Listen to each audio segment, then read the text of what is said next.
உங்கள் favourite TV ஷோக்களை இனி miss பண்ண தேவையில்லை. ZEE5 இல் முற்றிலும் இலவசமாக காணுங்கள். இங்கேயும் எப்பொழுதும். அம்மா, நான் ஒன்னு சொல்லவா? சொல்லுப்பா. உங்களுக்காக இந்த ஜனனியும் ஜனனிக்காக நீங்களும் மாறி மாறி இப்படி விட்டு கொடுக்கறத நான் பாக்குறப்ப ரொம்ப சந்தோஷமா இருக்குமா. குடும்பம்னா அப்படிதானப்பா இருக்கும். ஒருத்தருக்கு ஒருத்தர் அனுசரணையா இருக்கிறதுனால யாரும் குறைஞ்சு போயிட போறதில்ல.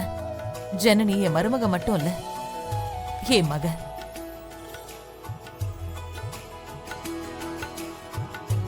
ஆனா இன்னைக்கு எத்தனை வீட்டுல மருமகளை மகளா பாக்குறாங்கம்மா. உங்க 2 பேரோட ஒற்றுமையை பாக்குறப்ப நான் என்னோட ஜனனியை சரியா தான் சூஸ் பண்ணிருக்கேன்னு தோணுதுமா. வரமா.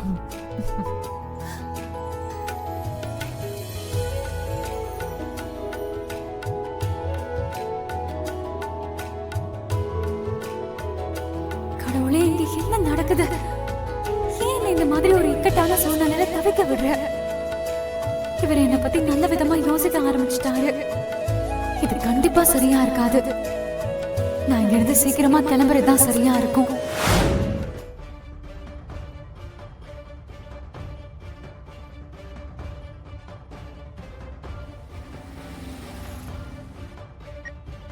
ஹலோ, சொல்லு துளசி. ஜெயா, இப்ப என்னாச்சு தெரியுமா?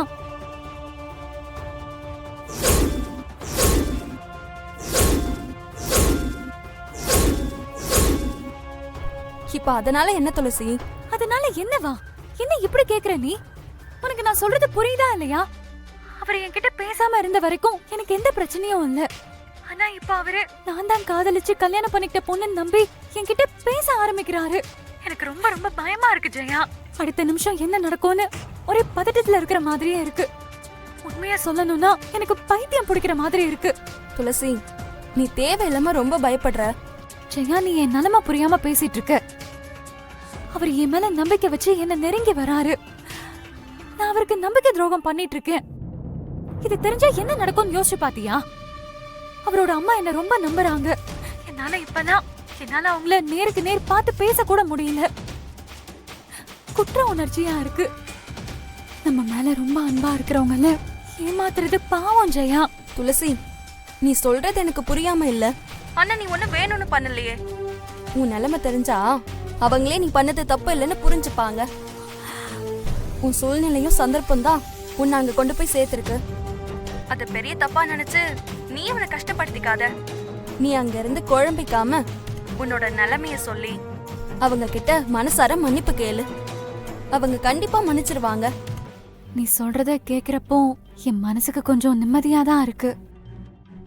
ஆனா அடுத்த நிமிஷமே பயம் வந்துடுதுடி. துளசி, இன்னும் 6 நாள் தான். எப்படியாவது கஷ்டப்பட்டு சமாளிச்சிரு. மத்ததெல்லாம் அப்புறம் பாத்துக்கலாம். இப்போதைக்கு நீ அங்க இருக்கிறது தான் உனக்கு சேஃப். புரியுது ஜெயா. உன்கிட்ட பேசுறது மட்டும்தான் எனக்கு இருக்கிற ஒரே ஆறுதல். இந்த 6 நாளும் 6 நிமிஷமா போயிடாதான் இருக்கு. துளசி, தைரியமா இரு. சரி சரி, நான் வைக்கிறேன்.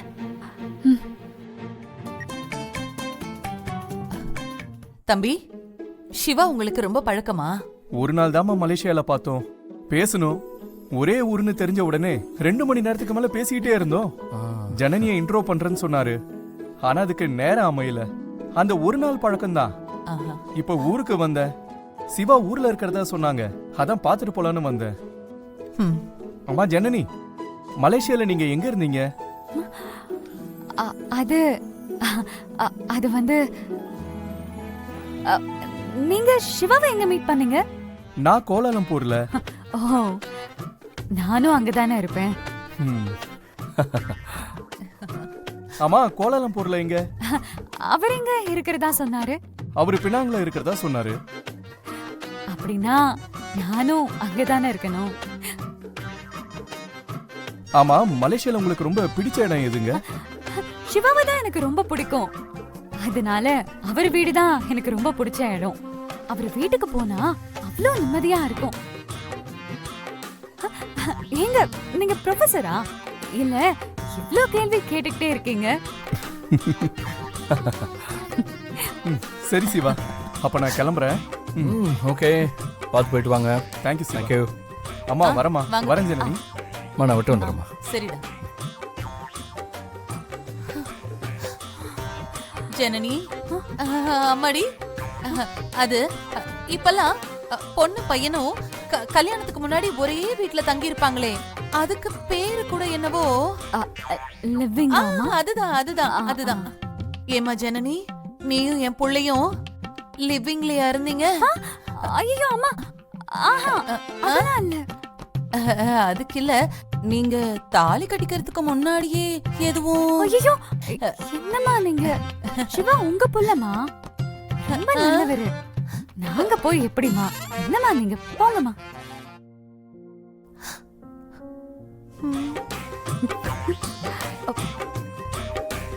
ஜனனி, இவ்வளோ வாங்க போங்கன்னு கூப்பிடுறதெல்லாம் ஒரு மாதிரியா இருக்கு. இன்ஃபேக்ட் ஒரு மாதிரி டிஸ்டன்ஸா ஃபீல் பண்றேன். ஒரு மாதிரி அன்கம்ஃபர்டபுளா இருக்கு. நான் உங்களை இனிமே வா போன்னு கூப்பிட்டுக்கிறேன். ஏங்க வாயை திறந்து பதில் சொல்ல மாட்டீங்களா?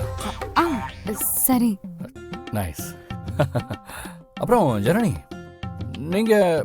நீ என்ன எப்பவும் பேர் சொல்லி கூப்பிட மாட்டியா? இன்ட்ரெஸ்டிங். அம்மா சொன்னது கரெக்ட் தான்யா. நீ மலேசியா பொண்ணா இருந்தாலும் நம்ம ஊர் கல்ச்சரையே ஃபாலோ பண்ற. குட். ஆமா சரி, நான் உன்னை எப்படி கூப்பிடுவேன்? ஜனனின்னு தான் கூப்பிடுவீங்க. அது பேர்மா. மற்றபடி ஏதாவது செல்ல பேரா? இந்த டியர், ஸ்வீட் ஹார்ட், ஹனி அந்த மாதிரி கூப்பிட்டுருப்பேன்ல. இல்ல. ஓகே, இனிமே வச்சுக்கலாம். ஜனனி, எனக்கு நம்மளை பத்தி தெரிஞ்சுக்கணும். நான் உன்னை எங்க ஃபர்ஸ்ட் மீட் பண்ணேன், நம்ம ரெண்டு பேரும் எப்படி பழக ஆரம்பிச்சோம், ரெண்டு பேர்ல யார் ஃபர்ஸ்ட் ப்ரப்போஸ் பண்ணாங்க, நம்ம லவ் ஸ்டோரியில எனக்கு தெரிஞ்சுக்கணும்னு ரொம்ப ஆசையா இருக்கு. முதல்ல எங்க அம்மாவுக்கு உன்னை இவ்வளவு பிடிச்சிருந்தா கண்டிப்பா நீ பொறுப்பா இருக்கிறத பார்த்து நான் இம்ப்ரெஸ் ஆனதுனாலதான் இப்படி நடந்திருக்கு. இருங்க ப்ளீஸ் ப்ளீஸ். டாக்டர் பழசெல்லாம் பேசி உங்களை ஸ்ட்ரெயின் பண்ண வேண்டாம்னு சொல்லிருக்காரு. இருங்க, நீங்க கம்ப்ளீட் ரெஸ்ட் எடுத்தாலே எல்லாமே தானா ஞாபகம் வந்துருமா? அது வரைக்கும் நீங்க ரிலாக்ஸ்டா இருங்க. தூங்குங்க. ஒரு நிமிஷம் இரு, உட்காரு. எனக்கு நம்மளை பத்தி தெரிஞ்சுக்கணும். இது பாருங்க, நான் கண்டிப்பா இன்னொரு நாள் சொல்றேன். இப்ப நீங்க மெடிசன் எடுத்திருக்கீங்க, நீங்க தூங்குங்க. மத்ததெல்லாம் நாளைக்கு காலையில பேசிக்கலாம். Sure sure, promise. பக்கா நாளைக்கு கண்டிப்பா. ஓகே ஓகே சரி. Good night. தூங்கு.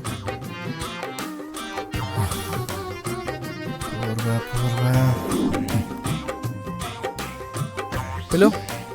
Thank you. போத்திக்கிறதுக்கு ஓகே. ஓ, நீ ஆஃப் பண்ணிடுறியா? ஓகே, நான் பார்த்துக்கிறேன். நாளைக்கு சொல்லணும். கண்டிப்பா. Good night. Good night. Super. Sweet dreams.